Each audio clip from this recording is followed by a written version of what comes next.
দামরি বাচ্চা বলি না, আপনি যখন দামরি বাচ্চা ঘরে তুলে নেবেন, লালন পালন করতে করতে সে প্রাপ্ত বয়স্ক হবে, সে একটা সময় বাচ্চা কনসেপ্ট করবে, বাচ্চাটা প্রসব করবে, বাচ্চাটা বড় হয়ে যাবে, একদিকে বাচ্চাটা বড় হয়ে যাবে, আরেকদিকে বন্ধু মা আবার বাচ্চা কনসেপ্ট করবে, আরেকটা বাচ্চা আসবে, দেখতে দেখতে সময় দিতে দিতে 2-3 বছরের মধ্যে বন্ধু ওই প্রথম বাচ্চাটা আবার বাচ্চা মা হওয়ার উপযুক্ত হবে।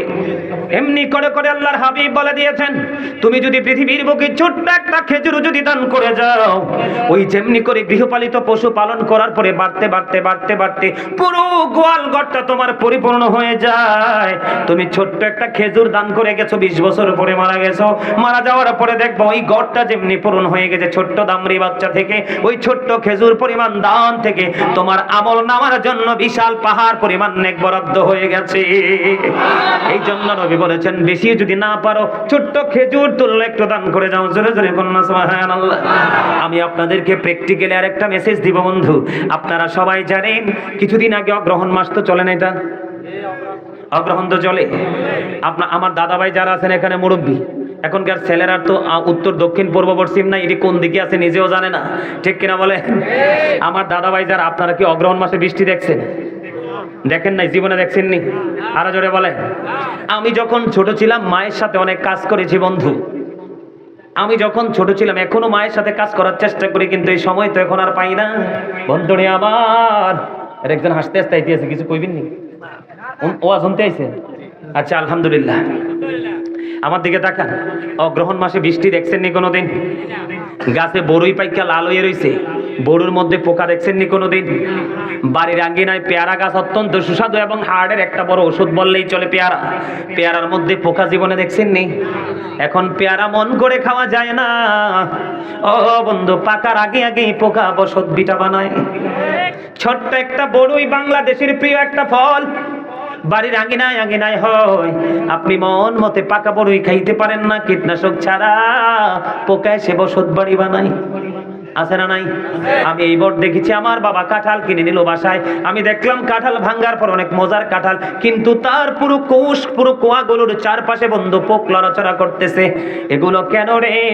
আল্লাহ না বলেছে? এখানে হাফেজ সাহেব আছে, কোরআন আছে, আল্লাহ কোরআন শরীফের 30 পারায় সূরা ইনফিতর, আপনারা একটু মন দিয়ে শুনবেন। ইনফিতরের মধ্যে আল্লাহ বলেছেন, ফি আই সূরাতিম মা শাআ রাক্কাবাক।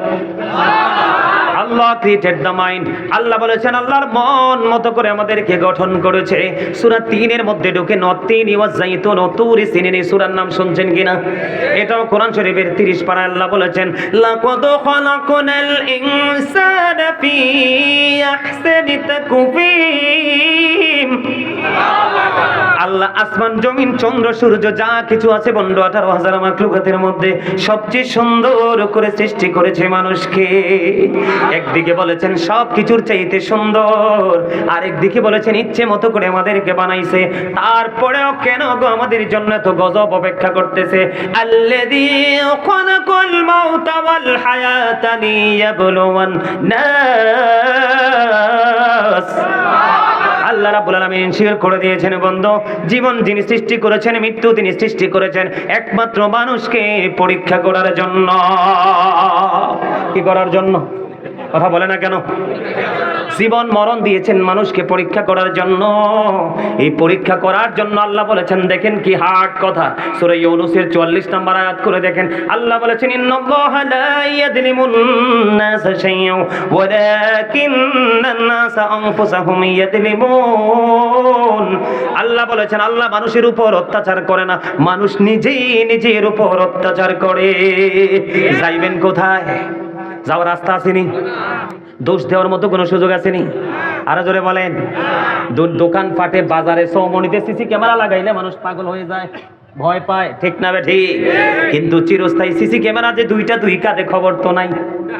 চেয়ারম্যান সাহেব কি বলেন? কে রামান কাঁদিবি কাঁদে বসিয়া সকল সকল কর্ম লিখিতেছে হুকুমনিয়া, আল্লাহর হুকুমনিয়া।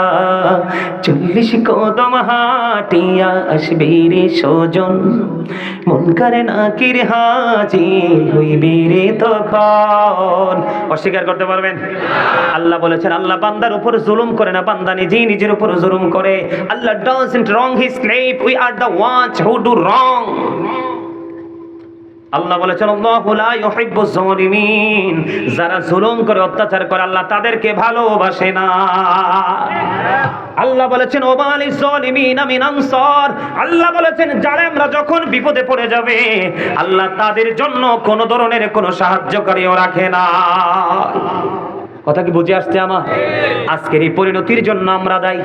কে দায়ী? আজকের এই ভয়ঙ্কর পরিস্থিতির জন্য আমরা দায়ী। আপনারা জানেন অগ্রহণ মাসের বৃষ্টি যখন হয়, অগ্রহণ মাসের ধান পানি সইতে পারে না। কথা কই না? অগ্রহণ মাসের ধান কি পানি সইতে পারে?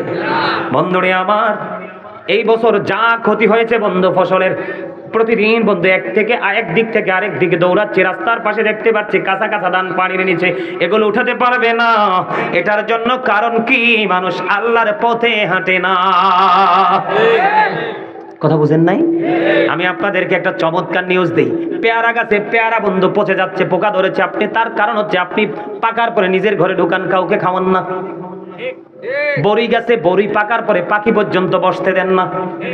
মাছের ফিশারি করার পরে নেট সরিয়ে দিয়েছেন, পাখি রিজিক বন্ধ করে দিয়েছেন। আপনি জানেন না আপনার অর্জিত জিনিস থেকে যদি কেউ খায় আপনার আমলনামায় সাদকার সওয়াব দেওয়া হবে। আল্লাহর হাবিব বলেছেন তুমি টমেটো ক্ষেত করেছো, পাকা একটা টমেটো পাখি পেটে খিদায় ঠুকুরু দিয়ে দিয়ে টুকটুক করে খেয়ে খিদা মিটিয়েছে, বাচ্চার জন্য মুখে করে নিয়ে খাবার। তোমার যদিও বন্ধু পৃথিবীর দৃষ্টিকোণ থেকে একটু গজব নষ্ট হয়ে গেছে, আল্লাহর হাবিব বলেছে ভয় পেও না, টেনশন করো না, তোমার আমলনামায় পাখি খাওয়ার কারণে আমলনামায় সাদকার সওয়াব চলে আসবে। জোরে বলেন না সুবহানাল্লাহ। বন্ধু হাদিস শরীফের মধ্যে এসেছে, বুখারী শরীফের মধ্যে এসেছে, এক ব্যক্তি পাহাড়ের উপর দিয়ে হাঁটছে। আমার দিকে তাকান। পাহাড়ের উপর দিয়ে হেঁটে হেঁটে তিনি গন্তব্যের দিকে রওনা হচ্ছেন। হাঁটতে হাঁটতে হঠাৎ করে তিনি আকাশে দেখলেন কালো মেঘ জমেছে। মেঘ খণ্ড থেকে একটা শব্দ শুনতে পেলেন, অমুকের জমিনে পানি দাও। কোত্থেকে আওয়াজ আসছে? উপর থেকে। কি বলতেছে? অমুকের জমিনে পানি দাও। কটারে বাজে? 10:13 বাজে। অমর খোদা, টাইম তো চললেই যেতেছে। আরে মিয়া, আপনারা আমার কুমিল্লা লোক, এত যদি গোমরা থাকেন হয়? আমি যে এখন কইছি এটা বরিশাল্লা কথা, তো বরিশাল্লা কথা একটু ভারবার না, একটু শুনলে হাসবেন না? আরো জোরে কথা কয় না? কোন দেশের কথা? মুই মুই কইতে কইতে মগো দিন চললেই তো যায়, এইয়া খুঁজেও পাই না মোরা। ঠিক না বলা? আরে আরো জোরে। আমার চাচার হাসি ডাক্তার খুব চমৎকার হয়েছে, বিউটিফুল স্মাইলিং। জোরে জোরে কোন আলহামদুলিল্লাহ। আরে জোরে একটু মন দিয়ে শোনেন বন্ধু। কখনো হাসাই, কখনো আবার বন্ধু হার্ট কথাগুলো বলি যেন আপনাদের মধ্যে ক্লান্তি না আসে। তিনি দেখতে পাইলেন আকাশে কালো মেঘ, বৃষ্টি। ওখান থেকে শব্দ শুনতে পেলেন যে অমুকের জমিনে পানি দাও। তিনি দাঁড়িয়ে গেলেন। হঠাৎ করে দাঁড়িয়ে গেল, আওয়াজ পাইতে দেরি, বৃষ্টি বর্ষিত হতে দেরি হলো না, বৃষ্টি জমিনের মধ্যে পড়তে দেরি বন্ধ। এবার একটা নালা দিয়ে পানিটা বন্ধ নিচের দিকে চলে যায়। ওই পথিক তিনি চিন্তা করলেন কি আশ্চর্য ধরনের খবর, আশ্চর্য ধরনের দৃশ্য দেখলাম। মেঘ খণ্ড থেকে আওয়াজ আসলো অমুকের জমিনে পানি দাও। মেঘ খণ্ড বৃষ্টি হয়ে চলে আসলো। নজর দিয়ে চাইয়া দেখলাম বৃষ্টি পড়তে শুরু হলো, একটা নালা দিয়ে পানিটা নিচের দিকে যাইতে শুরু করলো। তিনি বললেন আমি রহস্য উদ্ঘাটন করতে হবে। তিনি পানির নালার সাথে নিচের দিকে নামতে শুরু করলেন। নামতে নামতে নামতে নামতে বন্ধু তলদেশে গেলেন। যাওয়ার পরে দেখলেন একটা গর্তের মধ্যে পানিটা ফিল আপ হচ্ছে বন্ধু, একত্রিত হচ্ছে। আর একটা লোক বেলচা দিয়া পানি উঠাইয়া উঠাইয়া জমিনে দেয়। আর জোরে বন্না সুবহানাল্লাহ। এবার ওই পথিক প্রশ্ন করলো বন্ধু তোমার নামটা কি? বন্ধু একটা ডাক দিয়ে বলল আমার নাম হলো অমুক। ওই যে আসমান থেকে যে নাম শুনেছেন এই নামের সাথে মিলে গেছে। সুবহানাল্লাহ বলেন না? কয় আমার নাম অমুক। আশ্চর্য হয়ে গেলেন, কেমন করে মিলে গেল? এবার প্রশ্ন করলো, বন্ধু হৃদয় খুলে শোনো গো, ও মহিষমারার আমার ভাই বাবারা, আমার মা বোনেরা, আমার যুবক বন্ধুদেরকে বলছি গো, হৃদয়ের জানালা খুলে সবাই শোনো, হৃদয়ে ব্রেইনে এবং হৃদয় সেট আপ করে নাও, জীবনে আর কোনো ওয়াজের প্রয়োজন হবে না বন্ধু। এবার ওই লোকটা যখন ওই আসমান থেকে যে শব্দ গাইবে, আওয়াজ পেলেন, ওই নামে নাম, এবার ওনাকে বললেন, তুমি কি এমন জীবনে আমল করেছো যে আমলের কারণে তোমার ফসল বাঁচানোর জন্য মেঘ খণ্ড বৃষ্টি হয়ে পৃথিবীতে চলে আসলো? এবার ওই ব্যক্তি বলল, তুমি তাহলে একটুখানি শোনো, আমার এই জমিনের মধ্যে যে ফসলটা হয়, কি হয়, আমার এই জমিনের মধ্যে যে ফসলটা হয়, আমি ফসলটা উঠানোর সঙ্গে সঙ্গে তিনটা ভাগ করি। কয়টা ভাগ? কয়টা ভাগ? আমি প্রথম একটা ভাগ আমি সর্বপ্রথম আল্লাহর সন্তুষ্টির জন্য, আল্লাহর কাজের জন্য আমি দান করে দেই। আর দ্বিতীয় ভাগ আমি আগামী বছর বীজ বপন করার জন্য এটাকে মজুত করে রাখি। আর তৃতীয় ভাগ আমি আমার ফ্যামিলি, পরিবারের চাহিদা পূরণের জন্য বন্টন করে আমি রেখে দেই। আওয়াজ করে বলেন না সুবহানাল্লাহ। আমার মনে হয় আমার এই পবিত্র কাজ আমার আল্লাহ কবুল করেছে, এই জন্যই আমার জমিনের ফসল বাঁচানোর জন্য আল্লাহ অর্ডার দিয়েছেন, মেঘ তুমি বৃষ্টি হয়ে পৃথিবীতে যাও, আমার পাগলের ফসলকে তুমি বাঁচিয়ে দাও। আল্লাহ বলেছেন আমাদেরকে সুন্দর করে বানাইছে, সূরা ইনফিতরে বলেছে মন মতো করে বানাইছে। এত কষ্ট করে আপনি, এত কষ্ট করে সেচ দিয়ে, কীটনাশক দিয়ে ৩-৪ মাস অপেক্ষা করে আপনি ফসলটা সোনালী ফসল করে উঠাবেন, ওই উঠানোর সময় এটা কেন গো নষ্ট হয়ে গেল? নষ্ট করেছেন কে? যদিও বৃষ্টি আল্লাহ রহমত, মুসার প্রশ্নের উত্তরে আল্লাহ বলেছিলেন, আল্লাহ যখন খুশি হয় কোন পিতামাতার কোল জোরে দেয় কন্যা সন্তান, আরো যদি বেশি খুশি হয় তার বাড়িতে পাঠিয়ে দেয় মেহমান, আরো যদি বেশি খুশি হয় পৃথিবীতে দিয়ে দেন বৃষ্টি। আল্লাহ দিয়েছে রহমতের বৃষ্টি, কিন্তু পৃথিবীতে এসে আপনার জন্য বৃষ্টি গলার কাটা হয়ে গেল, কাল হয়ে গেল, বৃষ্টি পানির নিচে তলিয়ে গেল। বন্ধু এটার কারণ কি গো? আপনাকে চিন্তা করতে হবে, এটার জন্য দায়ী কেউ নয়, এটার জন্য দায়ী হলেন আপনি নিজেই। আর জোরে বলেন ঠিক না বেঠি? আর জোরে। আল্লাহ রাব্বুল আলামিন দৌলত দিয়ে মানুষকে পরীক্ষা করে। আমার দিকে তাকান, আলোচনাটা শেষ করে তারপরে আমি একটু কাজ আছে বাকি। কোথায় যান? আপনারা কি চলে যাবেন? পীর সাহেব কেবল আসতেছে তো, যাবেন আপনারা? সবাই থাকবেন তো? আলহামদুলিল্লাহ বলে। আরেকটা হাদিস শরীফ বুখারী এবং মুসলিম শরীফ থেকে, বন্ধুরে আমার, বনি ইসরাইলের 3 জন লোক। কয়জন লোক? কথা বলেন। স্টেজে যারা থাকে তারা একটু জোরে কথা কইতে হয়, কারণ তাদের মর্যাদা তো অন্যরকম, সবার উপরে না, ঠিক কি না? মনু কি ঠিক কইছি নি? হ্যাঁ, এককালে ঠিক কথাই কইছি। আলহামদুলিল্লাহ কোন? আলহামদুলিল্লাহ। 3 জন লোক। কয়জন? আপনাদের বিবেকটাকে আরো বেশি আমি শার্প করার জন্য, অ্যাক্টিভ করার জন্য বলছি বন্ধু। কয়জন লোক? একজন হলো কুষ্ঠরোগী, আরেকজন হলো টাক মাথাওয়ালা, আরেকজন হলো অন্ধ। আল্লাহ 3 জন লোককে পরীক্ষা করবে, আল্লাহর মনে চাইছে পরীক্ষা করার জন্য। এখন সর্বপ্রথম একজন ফেরেশতা পাঠিয়ে দিলেন তার কাছে। আয়েশা কুষ্ঠরোগীকে বললেন, তোমার পছন্দ কি? কয় আমার পছন্দ হলো এই স্কিনের জন্য, যেটাকে হাদিসের ভাষায় কখনো ডবল রোগ বলা হয়, শ্বেত রোগ আমরা যেটাকে বলি, হাদিসের ভাষায় ডবল এবং কুষ্ঠ রোগ বলা হয়। আমরা বাংলাদেশে বলি এটাকে শ্বেত রোগ, মানুষের চামড়া সাদা হয়ে যায়। ওনাকে বলল তোমার পছন্দ কি? কয় আমার পছন্দ হলো সুন্দর স্কিন। ফেরেশতা তাকে দোয়া করে মেসেজ করে দিলেন, স্কিন ভালো হয়ে গেল। কয় তোমার কোন মাল বেশি পছন্দ? কয় ওট। তাকে গর্ভবতী একটা ওট দিয়ে গেলেন, একবারে বাচ্চা প্রসবের সময় কাছাকাছি এমন সময় একটা ওট দিয়ে তিনি চলে গেলেন বন্ধু টাকমাতাওয়ালার কাছে, স্টেডিয়াম। আমরা কই না তোর মাথাটা স্টেডিয়ামের মতো খালি। এবার ওনার কাছে গেলেন, তো তোমার পছন্দ কি? কয় আমার পছন্দ হলো চুল। চুল মানুষের কেশেই কিন্তু ভেষ, আঞ্চলিক ভাষায় বলছে মুরব্বীরা, ঠিক কিনা বলে? দেখবেন চেহারাটা যদি বন্ধু একটু খারাপ হয়, চুলটা যদি সুন্দর থাকে তারে মায়া লাগে। কয় আমার চুলের জন্য অসুন্দর দেখা যায়, আমার পছন্দ হলো চুল। তখন তিনি মাথায় টাচ করে দোয়া করে দিলেন, চুল গজাইলো। কয় তোমার পছন্দ কি? কয় আমার পছন্দ হলো গাভী। ওনাকে বাচ্চা প্রসব হবে এইরকম একটা গর্ভবতী গাভী দিয়ে চলে গেলেন তিনি আরেকজন অন্ধর কাছে। অন্ধকে দিয়ে বললেন, তোমার পছন্দ কি? কয় চোখের দৃষ্টি নাই, আমি পৃথিবী দেখতে পাই না, আমার পছন্দ হলো চোখের দৃষ্টি। মেসেজ করে দিল, এমনি করে আদর করে দিল। চেয়ারম্যান সাহেব আমার কাছে আছে, এই জন্য মাইন্ড করেন না। মহব্বত করে করছি। বন্ধুরে আমার মেসেজ দিয়ে দিল, তখন তার চোখের দৃষ্টি ফিরে পেল, কয় তোমার পছন্দ কি? কয় আমার পছন্দ বকরি। এবার তাকে গর্ভবতী একটা বকরি দিয়ে তিনি চলে গেলেন। চলে যাওয়ার পরে দিন চলে গেল, সময় চলে গেল, মাস চলে গেল, বছর চলে গেল। চলতে চলতে চলতে চলতে একদিন জনৈক ব্যক্তির শুরুতে আমার আল্লাহ ফেরেশতাটাকে আবার পাঠালেন।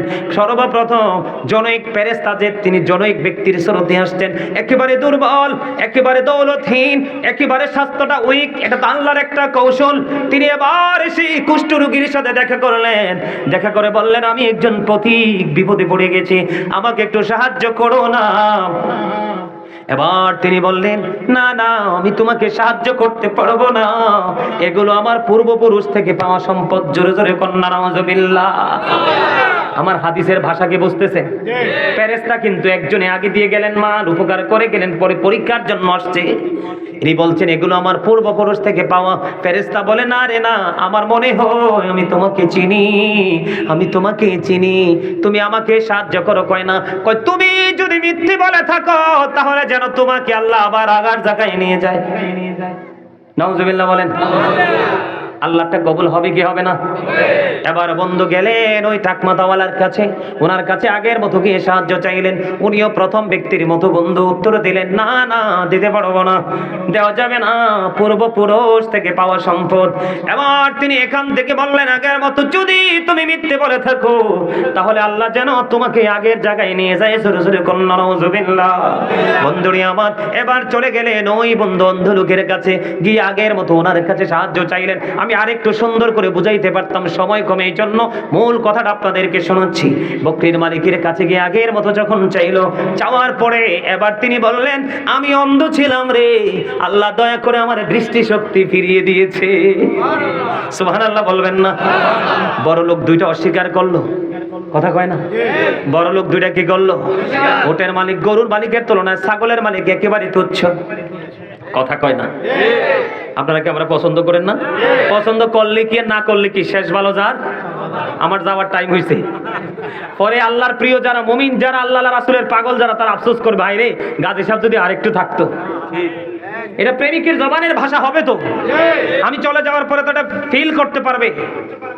কারণ কার উপরে আল্লাহর কখন রহমত ঢুকায় সিনায়, এটা মালিকই জানে। আমি একটা কথা বানিয়ে বলিনি, আপনাদেরকে খুশি করার জন্য বলছি না, সিরিয়াসলি আপনাদেরকে ট্রিপ করার জন্য, দিনের দিকে ধাবিত করার জন্য বলছি।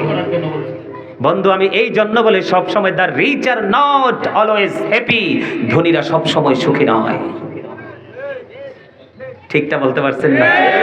The rich are not always happy, ধনীরা সব সময় সুখী নয়।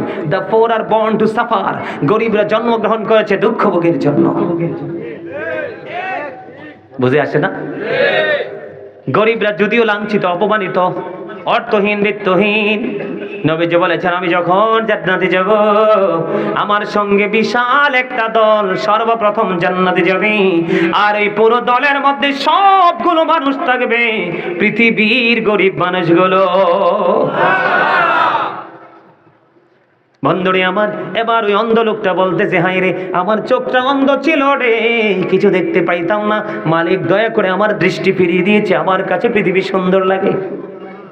আমার কোনো দৌলত ছিল না, মালিক দয়া করে আমাকে একটা বকরি দিয়েছে। আপনি নজর দিয়ে চাইয়া দেখেন আমার এখানে যে বকরিগুলো আছে গো, এখান থেকে আপনার যত বেশি চাহিদা মিটাইতে লাগে সব নিয়ে যান, আমি একটা কথাও বলবো না। জোরে জোরে সুবহানাল্লাহ, আল্লাহু আকবার, ইয়া রাসূলুল্লাহ, আলহামদুলিল্লাহ বলেন না? এবার ওই ফেরেশতা ডাক দিয়ে বলল, রে অন্ধ বকরির মালিক, আমি কোনো পথিক নই, আমি কোনো মুসাফির নই, আমি কোনো অভাবগ্রস্ত নই রে, আমি আল্লাহর প্রেরিত একজন ফেরেশতা। আল্লাহ রাব্বুল আলামিন তোমাদেরকে পরীক্ষা করার জন্য আমাকে পাঠিয়েছে। ওই উটের মালিক এবং গরুর মালিক দুজন পরীক্ষায় ফেল করেছে, তুমি 100% 100 মার্ক পেয়ে 100 মার্ক পেয়ে তুমি উত্তীর্ণ হয়েছ। বন্ধুরে আমার বগুড়া বগুড়া থেকে এক ভদ্রলোক ফোন করছে, আমি যখন মসজিদের কাজ করি অনলাইনে যখন দেখছি বগুড়া থেকে ভদ্রলোক ফোন দিয়ে বলতেছে, হুজুর আপনি কিছু মনে করবেন কিনা জানি না গো, আমি আপনাকে অনেক অনেক বেশি ভালোবাসি, এত ভালোবাসি মনে হয় আমার মনের ঘরের ছবি হলেন আপনি। আমি বললাম কেন? কয় আপনার সিনা পরা নবীর প্রেম, আমি আপনার নবীর প্রেমে মুগ্ধ হয়ে গেছি গো হুজুর, আমি চাই আপনার সব কাজে আমি শরীক থাকবো। কি চান? কয় শরীক থাকবো। আমি কই কি চান? কয় হুজুর আমি গরিব মানুষ, বেশি তো তৌফিক নাই, আমি মাত্র 500 টাকা দিব, একটা ব্যাগ সিমেন্ট কিনবেন। আমি কেমন করে তাকে বলি যে একটা ব্যাগ সিমেন্টের জন্য 545 টাকা লাগবে, আমি যেই দোকান থেকে নেই। আমি বলছি ঠিক আছে আপনি 500 টাকা পাঠিয়ে দেন, আপনার এই 500 টাকায় একটা বস্তা সিমেন্ট আমি লাগিয়ে দেব। তিনি বললেন হুজুর আপনি যদি আমার এই 500 টাকা নিয়ে যান আমি নিজেকে ধন্য মনে করব। জোরে জোরে কন্যা সুবহানাল্লাহ। ডাইনে বামে কত বড় লোক, কত জায়গার মালিক, বাড়ির মালিক, গরু ছাগল হাঁস মুরগির মালিক, এখনো পর্যন্ত একটা মুরগি বিক্রি করেও সে টাকা দেয় না, তার সন্তানের জন্য মজুদ করে রাখতে চায়। আমার স্টুডেন্ট কাউসার, আমার ছাত্র হাফেজ এখানে আছে, আরো শিক্ষকরা আছে বন্ধু। কোরআন শরীফের সূরা আলে ইমরানের 185 নম্বর আয়াতে আল্লাহ বলেছেন ওমাল হায়াতুদ দুনিয়া ইল্লা মাতাউল গুরুর। আসেনি আবেশা এরে আসেনি রে? আল্লাহ কি বলছে? আল্লাহ রাব্বুল আলামিন বলছেন দুনিয়ার জীবন, পৃথিবীর জীবন একটা ধোঁকা ছাড়া কিচ্ছু নয়। তোমরা কোট করো, আমি বলছি। আরেকটা কোরআনের আরেকটা আয়াত হলো কোরআন শরীফের 19 পারা সূরা শুআরা 88 নম্বর আয়াত আল্লাহ একবার স্পষ্ট করে বলে দিয়েছে ইয়াউমা লা ইয়ানফাউ মালু ওয়ালা বানুন। আল্লাহ বলেছেন ধন সম্পদ সন্তান সন্ততি কিচ্ছু কাজে লাগবে না। তো কার জন্য করছেন? কি কারে খাওয়াচ্ছেন? এখনকার যুগের ছেলেরা বাবা মার কবরে পাঠ যাবে না, বেদাত বলবে। বাবার টাকা বন্ধু আলেমদেরকে খাওয়াবে না, এতিমদেরকে খাওয়াবে না, এগুলো বন্ধু বান্ধব নিয়ে রং তামাশা করবে। এই জন্য আপনাদের উচিত আপনারা জীবিত থাকা অবস্থায় আল্লাহর সন্তুষ্টির জন্য দান করে যান। জোরে জোরে কন্যা ঠিক না বেঠি? আপনারা কি গ্রামের মানুষ মাদ্রাসার দিকে নজর রাখেননি? রাখেন। এরে এবার একটু কোরআন শব্দ সামনে এবার খুলি একটু। আমি আপনাদেরকে একটা তথ্য দিব বন্ধু, কারণ পৃথিবী একবারে সংকুচিত হয়ে গেছে, পৃথিবীর চারপাশে আল্লাহর গজব নেমে আসতেছে মানুষ সঠিক শিক্ষা না থাকার কারণে। আমি আপনাদেরকে সুন্দর করে বন্ধু বলেছি, আপনারা আমার দিকে তাকান। আল্লাহ